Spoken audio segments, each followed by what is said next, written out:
अंतर्राष्ट्रीय महिला दिवस है और आज महिलाओं के लिए सम्मान का दिन है, इसीलिए ये दिवस मनाया जाता है। और हमारी माताओं को, बहनों को अपनी शक्ति को पहचानना है। स्त्री का स्थान बहुत ऊंचा है, लेकिन हम उसको समझ नहीं पा रहे हैं। आंख में जो स्थान पुतली का है, शरीर में जो स्थान हृदय का है, फूल में जो स्थान सुगंध का है, नदी में जो स्थान पानी का है, मिठाई में जो स्थान चीनी का है, मंदिर में जो स्थान मूर्ति का है, अस्पताल में जो स्थान डॉक्टर का है, वही स्थान समाज में स्त्री का है। स्त्री अपनी शक्ति को पहचाने, अपनी मर्यादा में रहकर वो आगे बढ़े और परिवार को, समाज को, राष्ट्र को मजबूत बनाए। माँ अगर चाहे, आज अभी हम लोग सुन रहे थे कि माननीय श्री अब्दुल कलाम जी से पूछा गया कि जो भारत में समस्याएं हैं, बलात्कार की, बेरोजगारी की, भ्रष्टाचार की, हत्या डकैती, जो भी गलत काम होते हैं, ये जो समस्या है, इस समस्या का समाधान कैसे होगा? तो माननीय श्री अब्दुल कलाम जी ने कहा कि अगर हमारी भारत देश की नारियां संस्कारित हो जाए तो इन समस्याओं से हम छुटकारा पा सकते हैं। वास्तव में, क्योंकि बच्चा जन्म लेता है, माँ के ही गर्भ में वो 9 महीने पलता है, बढ़ता है, और जब जन्म लेता है तो बचपन में माँ के ही सानिध्य में रहता है, माँ का दूध पीता है। क्योंकि माँ के दूध में, माँ के विचारों में वो शक्ति है कि वह अपने पुत्र को राम, कृष्ण, बुद्ध, महावीर और कबीर बना सकती है, और अपने पुत्रियों को वो लक्ष्मीबाई जैसी वीरांगना बना सकती है, और माता मदालसा जैसी माँ बन सकती है, इंदिरा गांधी जैसी प्रधानमंत्री बना सकती है, प्रतिभा पाटिल और द्रौपदी मुर्मू जैसी राष्ट्रपति बना सकती।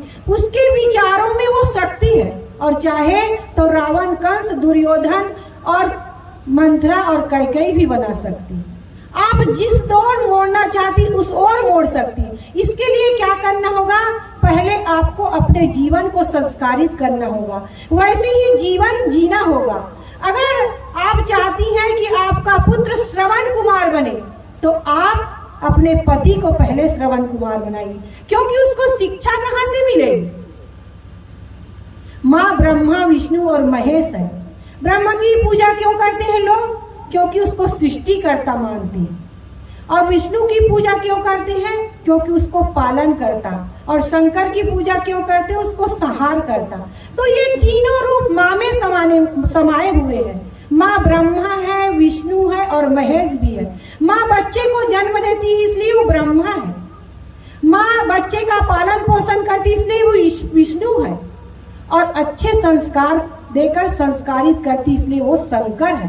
तो अपने शक्ति को पहचाने, क्योंकि माँ ही दुर्गा है, माँ ही लक्ष्मी है और माँ ही सरस्वती है।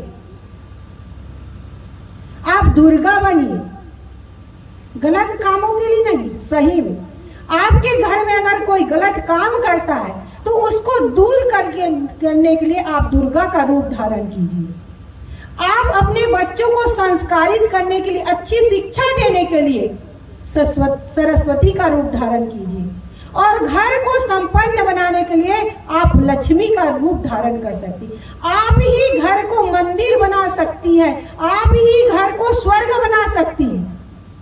आप जिस घर में रहती, जिन लोगों के साथ रहती है, उनको देवी देवता समझे, उनके साथ प्रेम पूर्ण व्यवहार करें, मीठी वाणी का प्रयोग करें, समय से भोजन पानी की व्यवस्था करें, तो उन देवी देवताओं की पूजा हो जाएगी। आप अपने घर को स्वर्ग बनाइए, प्रेम से रहिए, मीठी वाणी का प्रयोग करिए,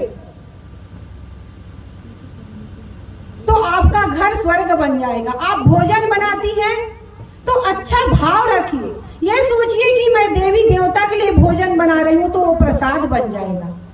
तो आज संस्कारित जीवन जीने की आवश्यकता है। जब तक आप संस्कारों को धारण नहीं करेंगी तब तक आपका जीवन सुंदर, पवित्र, निर्मल नहीं बनेगा और आपकी आने वाली पीढ़ी को अच्छा संस्कार नहीं मिलेगा। इसलिए आप स्वयं अच्छा जीवन जिए और अपने बच्चों को संस्कारित कीजिए, अच्छा शिक्षा और संस्कार दीजिए, तभी आपका जीवन अच्छा बनेगा और आप समाज, राष्ट्र, परिवार के लिए एक अच्छी प्रेरणादायक होंगी। बस इन्हीं शब्दों के साथ मैं अपनी वाणी को विराम देती हूँ। बोलिए सद्गुरुदेव।